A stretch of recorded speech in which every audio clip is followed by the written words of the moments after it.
महाराष्ट्रात साक्षात पुढे दिसले म्हणून थोडी भोवळ आली होती महाराज. आता ठीक आहे, आनंद झाला तुम्हाला बघून. तुम्हीच आम्हाला ही सुरक्षित भूमी आमच्या हाती हवाली केली होती महाराज. तुमच्या पाठीमागे महाराज, तुमच्या पाठीमागे इथे खूप काही चाललं आहे बघा, खूप काही.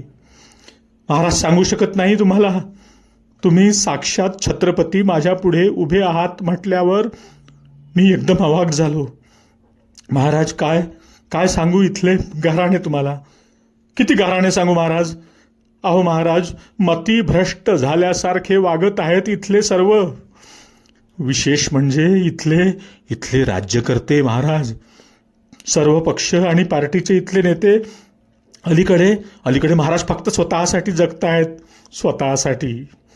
दिवसा ढवळ्या हल्ले होत आहेत सामान्य जनतेवर, दिवसा ढवळ्या महाराज.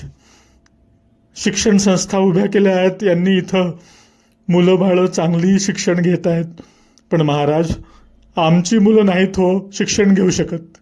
ती श्रीमंतांची मुले आहेत महाराज, कारण अमाप खर्च येतो आहे शिक्षणाचा.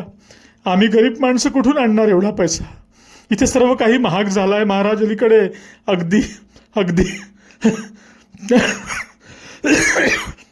अगदी अगदी जगणंच महाग झालं आहे महाराज. अगदी जगणं महाग झालं आहे महाराज. आजारपण तर येऊच नये असं वाटतं, कारण सरकारी दवाखाने तुडुंब भरले आहेत.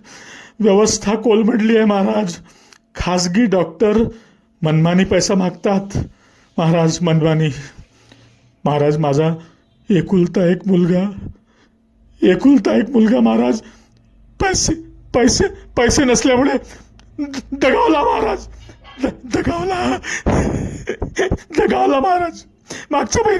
मागच्या महिन्याला कमावता एकटाच होता महाराज. आता कुणासाठी जगावं महाराज.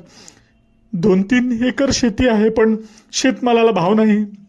इतर तरुण मुले फिरतायत, ते तुम्ही पाहिलंच थोड्या वेळापूर्वी महाराज. आया बहिणी सुरक्षित नाही महाराज इथे. आणि तो सरपंच संतोष देशमुख गेला बिचारा, जीवाने गेला.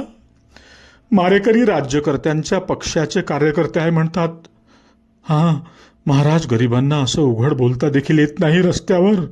अलीकडे महाराष्ट्रात खूप कठीण झालं आहे महाराज. परळी बीडला तर थैमान घातला आहे त्या गुंडांनी. मी नाव सांगत नाही महाराज, पण एक नेता त्या गुंडांच्या पाठीशी असल्याचं लोक बोलत आहेत. अतिशय गंभीर आहे महाराज हे सर्व. सरकार म्हणेल तसं पोलीस वागतायत महाराज. आता गरिबांना न्याय नाही इथे. तो परभणीचा संतोष सूर्यवंशी पोलीस